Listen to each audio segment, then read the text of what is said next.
Well, hello, this is video number 23 in the Nakshatra series, going over the 23rd Nakshatra, which of course is Dhanishtha. So, we've made it most of the way around the zodiac wheel by now. We're almost done the whole 27. So now we've gone right to the boundary between Capricorn and Aquarius. So this Dhanishtha is, I'm pretty sure, no, I am sure it's exactly 50-50. Half of it is in Capricorn, half of it is in Aquarius. So that would make it, 23 some odd degrees Capricorn through to 6 degrees 40 minutes Aquarius. So, what does that mean? I mean, okay, well, Capricorn and Aquarius have something in common that neighboring zodiac signs usually don't in traditional astrology, and that is that they are both ruled by Saturn. So, Dhanishtha being on the cusp of those, even though its ruler is Mars, it's going to have some additional Saturnian energy behind it for that reason. So what's it all about? Well, first of all, we usually start off each video talking about the caste or the class of each nakshatra, and this one is the farmer caste, which doesn't really suit it. Like, it's, you're going to find out as I'm explaining the rest of it that this is a very, luxurious, likes the finer things in life kind of nakshatra. So why would it be such a working class thing? And that's, I think, more because Saturn rules that's the Saturnian energy of Capricorn and Aquarius, which rules kind of work, and Capricorn's a very work-oriented sign, and so yeah, it's a farmer. Its nature is it's a Rakshasic nakshatra, so it's of the demon nature, a little bit of the darker side there, and I think there's Aquarius kind of weighing in. You can see that there. It's, as I said, ruled by Mars. Its symbol is pretty straightforward. A drum, the musical drum. So what does that mean? Well, first of all, the constellation that Delphini, that the Dhanishtha was originally found in, maybe still is found in if you're following sidereal astrology or anything like that. But this Delphini constellation kind of is arranged like a cylinder, kind of like a drum, like a snare drum or something like that. So the drum, and it's kind of gone with the characteristics of this nakshatra. It's been found that people who are under this nakshatra, that have moon, sun, or ascendant, or sometimes other planets in this nakshatra, tend to have an affinity for music. So there's one, obvious connection.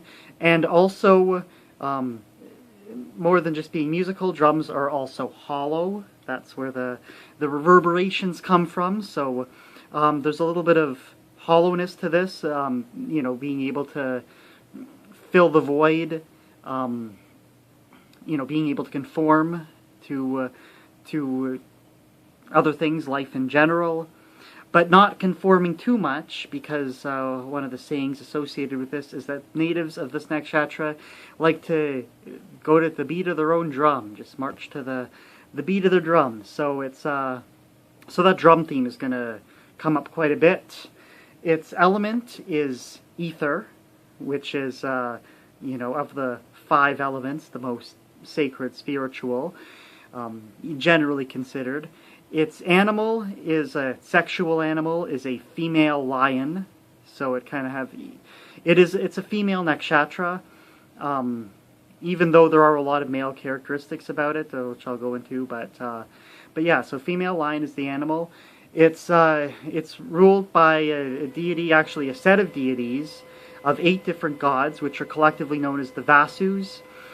And they all have slightly different characteristics in Vedic tradition, and but they all have commonalities in that they all sort of govern, how do I put this? just sort of, you know, like working towards the finer things in life, sort of, you know, being down to earth about it, or but anyway, I'll move on. I won't pause too long on there. But it's just, yeah, about different manifestations of wealth and different manifestations of creating wealth. Main ideas for this nakshatra are they have usually higher altruistic, which orientation.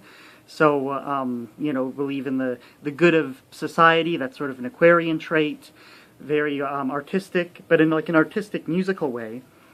Going back to the drum, so it's sort of, that's you know, how it differs from the other Aquarian nakshatras.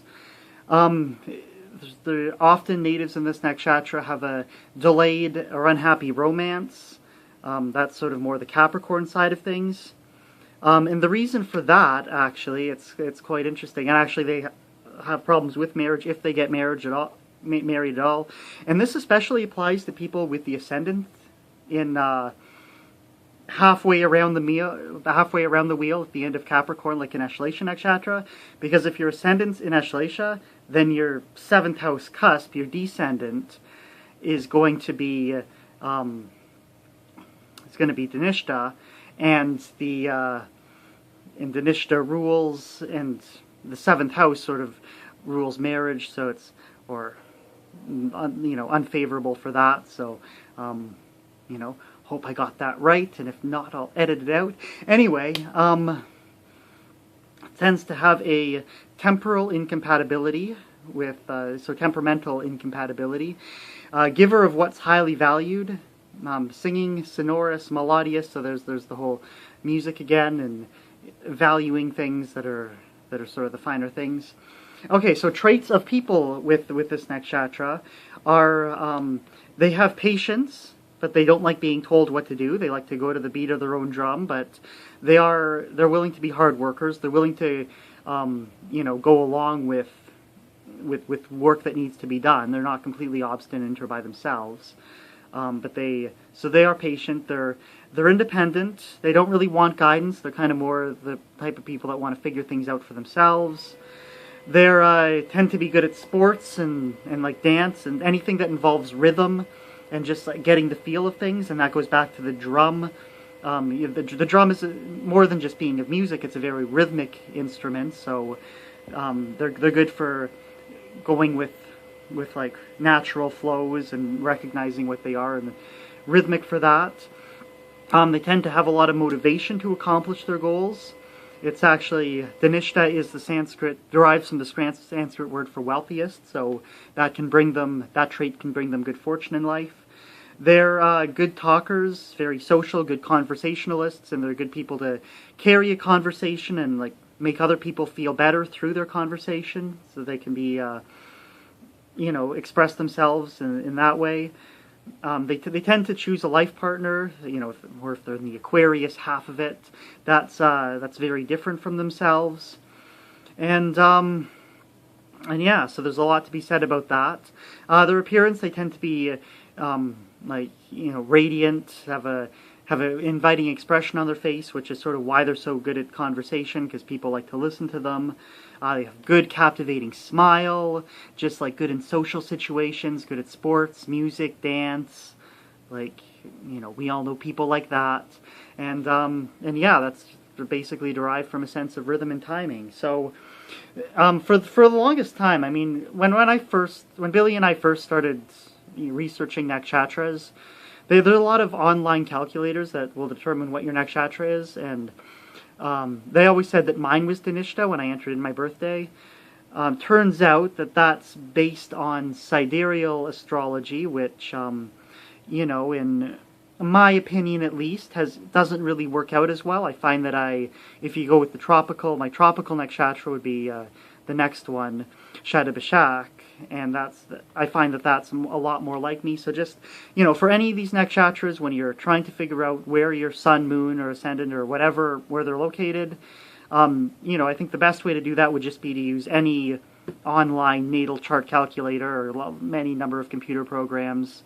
The one that we use is astrotheme.com. It's really good. And then just take the degree of each planet and translate that into nakshatras based on the ranges. So, you know, if you have any planets that are between 23 of Capricorn and 6 of Aquarius, then it would fall into Dhanishtha, and apply that to all the other ones. So just, yeah, something to be cautious of, be conscious of, and yeah, so, you know, stay tuned for one that's more personable to me, Shatabashak, very shortly, and bye-bye. Now please subscribe, and of course, like this video.